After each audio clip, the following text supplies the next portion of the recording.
When I first worked with Diana, she was quite awkward, not intentionally so, but she didn't recognize things like camera angles. But she taught William, as a young boy, how to work a crowd. She taught him how to sort of get photographs as well. There's this famous story that William, when he was first going to school and he was 5 years old, he couldn't pronounce the word photographer. He called them tographers. And there's this famous story where Diana and William are being driven to school for the first time, and it's his first day, and he's got this big cap on that's coming over his eyes and his new school uniform. And he said to Diana, "I hope there's no tographers there." And Diana turned around to William and said, "You've got to get used to this. This is your life. This is what you have to be sort of used to." And I think one of the biggest things that she taught him was, although he may be meeting someone for seconds, to them, that memory of that person will remain with them for the rest of their lives. And really to understand that it's very important that he always made everybody that he came in contact with feel welcome, which he does to this day. A lot of people feel that Diana was the modernizer for the royal family, and Helen and I feel that's not the case. She was part of the modernization of the royal family to make it more friendly, media friendly especially, but the reality was it goes back to George VI and the Queen Mother, and that generation that actually really modernized the royal family as they were today, and the royal children as well.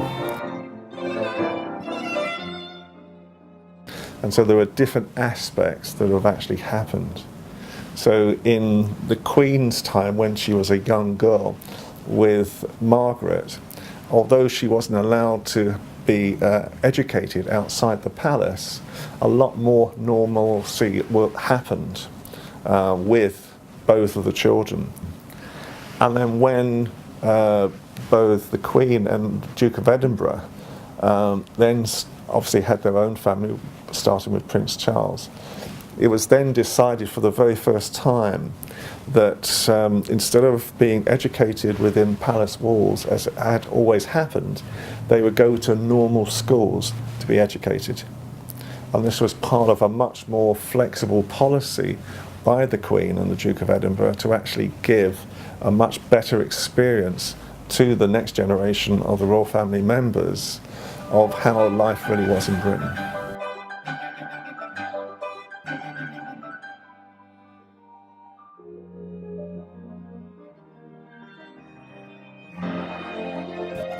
I think this is a wonderful picture because it actually shows the empathy and the understanding between the Queen and Kate. And I think there is a growing empathy between the two of them. As with Diana, I think perhaps the Queen at times found Diana quite challenging to be with. But I think with Kate, they've now learnt to embrace the new members of the royal family a lot more than the past. So I think this is one of my most favourite photographs showing how well Kate and the Queen actually get on.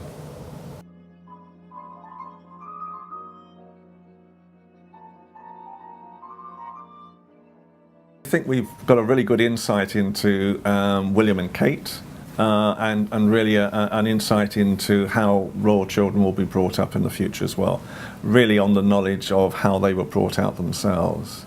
So with Kate, for example, she came from quite a humble background, and a lot of her childhood was really involved in art. She liked art. She loved to dress up as a clown and play a circus clown.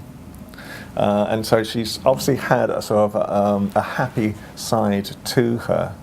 And although her school life had a lot of it ups and downs, she seems to recognise girls of a young age who may have issues, bullying issues, for example. And she really seems to sort of put her arms around them. She has this Diana quality to her as well, where she can empathise with sort of young children as well. And it's the same with William.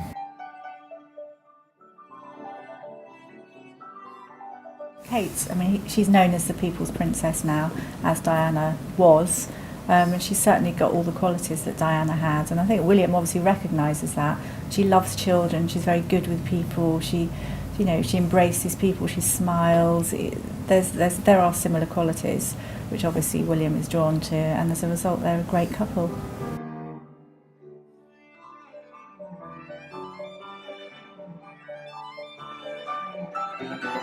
I think Kate will ensure that the young prince or princess will have a very good, rounded education, and William would want that anyway. William went to normal schools, but the reality is that it's the same with Kate as well. And I think Kate will be probably one of probably the biggest decision maker on which schools the children will go to eventually. Yeah.